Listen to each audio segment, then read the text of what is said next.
Fanya Kazi TV, we are the solution.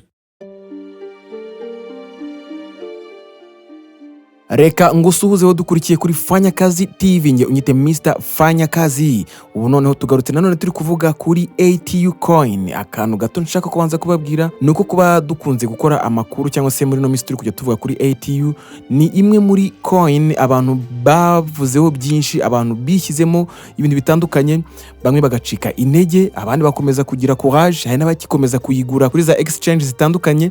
Ariko kuri hari amakuru meza rwose, nanjye nahamya ko amakuru meza nubwo atari gihamya cyuko ibyo dutekereza cyangwa se ibyo twifuza byaba bigiye kugerwaho, ariko byibuze kuba ATU yagaragaye kuri Yahoo Finance ni ikintu navuga ko ari intambwe ikomeye, kandi turabizi neza ko turi muri phase zegereza listing ya ATU by'umwihariko kuri Mexico.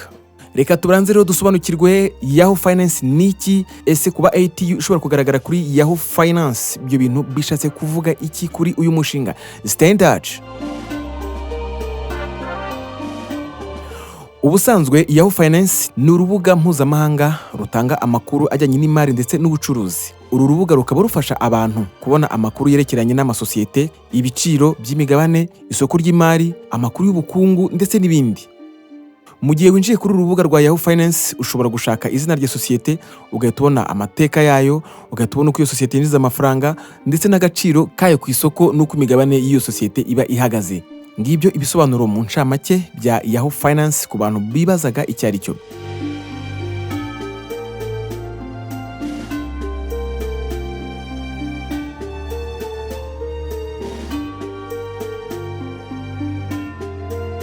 Hanyuma ni iki twakwitega se cyangwa se ni iki gitangaje, ni iki cyiza cyo kuba ATU yagaragaye kuri Yahoo Finance? Hari amaze iminsi havugwa ibintu bitandukanye, aho kuri blockchain wasangaga hari amatransaction akomeye ari gutambuka, abantu bategereje mu by'ukuri ko babona impera z'umwaka ziri kwegereza, nta makuru na make ya ATU, nta kumenya ngo ese bimeze gute, bigezehe. Ariko kuba ATU yagaragaye kuri Yahoo Finance ni ikintu gikomeye. Reka turebe mu by'ukuri icyo bishatse kuvuga. Icyambere, ibi bigaragaza ko atari amakabya nkuru cyangwa se marketing gusa, ahubwo biragaragaza ko ATU yemewe nka crypto asset ifite identity. Mu yandi magambo, ATU ni asset izwi, ifite imyirondoro niko twabivuga izwi. Ikindi nanone bishatse kuvuga ko ATU USD symbol cyangwa se iyi symbol ya ATU USD yanditswe ku mugaragaro. Nanone bitewe nuko Yahoo Finance itajya ishyiraho token zipfuye cyangwa se token za fake zidafite structure, ibi bigaragaza ko blockchain, total supply na website byemejwe n'abakora icyo bita data aggregation, ni ukuvuga abagira uruhare mu kugenzura neza ibijyanye n'umushinga runaka cyangwa se company runaka ibigiye kuba yashyirwa kuri Yahoo Finance. Kuba rero ATU iri kuri Yahoo Finance, ibi bifite inyungu zikomeye cyane nubwo iyi coin itaraba listed. Icyambere nuko icyizere cyiyongereye. Yahoo Finance ntabwo gikiraho coin iyo ari yo yose. Icyo nanone tugomba kuzirikana nuko Yahoo Finance ikoreshwa n'abantu barenga miliyoni ku isi, aho haba hakubiyemo abanyemari, abatraders, ibigo bikomeye, bityo bakaba bashobora kubona ATU mu gihe baba bari kwisacinga ndetse no mu gihe baba bakora amagereranya n'izindi coin. No vuga ngo ATU iri ku mugaragaro, iri imbere ya bose, iri imbere y'amaso y'isi, ntabwo ari projet ikorera mu mwijima cyangwa se mu bwihisho cyangwa se scam nk'uko bamwe bakunda kuyita. Nanone kuba ATU iri kuri Yahoo Finance biragaragaza ko irimo iritegura isoko ryo mu gihe kizaza. Nubwo tubona volume ikiri zero, circulation itaratangira, ariko ibi bigaragaza ko ATU yiteguye trading yo mu gihe kiri imbere, exchange zikaba zizoroherwa mu kuyishyiraho ndetse n'abashoramari bakazayimenya mu buryo bwihuse. Reka tubanze dusobanure imwe muri iyi mibare abantu benshi bari kubona, hariho amazero, hari iki, byose bifite icyo bishatse kuvuga.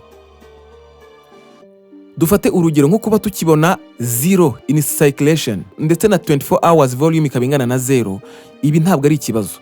Kuba tubona zero circulation bibishatse kuvuga ko token za ATU ntizirafungurwa ku masoko rusange ya CEX. Nanone liquidity pool ntabwo iraboneka ku mugaragaro. Kuba nanone turi kubona zero volume, ibi bishatse kuvuga ko nta trading iri live iri gukorwa cyangwa se nta nubwo iranatangira kuri Binance, Mexico ndetse na L-Bank.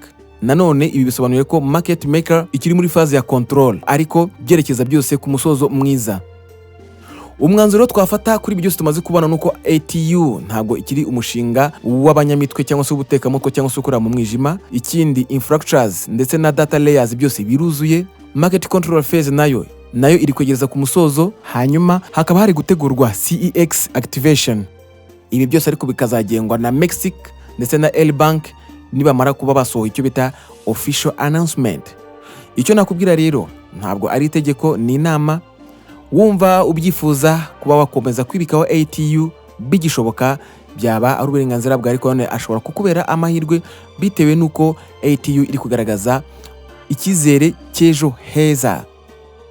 Aya makuru tuba dutangaje ni amakuru ashingiye ku bushakashatsi tuba twakoze tugendeye no kuba biri kugaragara kuri blockchain, nawe kandi ushobora kubyishakira. Icyo tugamije ni ukugira ngo dukomeze gukomezanya abantu be gucika intege, ahubwo dutegereze twihanganye. Yari Mr. Fanya Kazi, iyi ni Fanya Kazi TV. Fanya Kazi TV. We are the solution.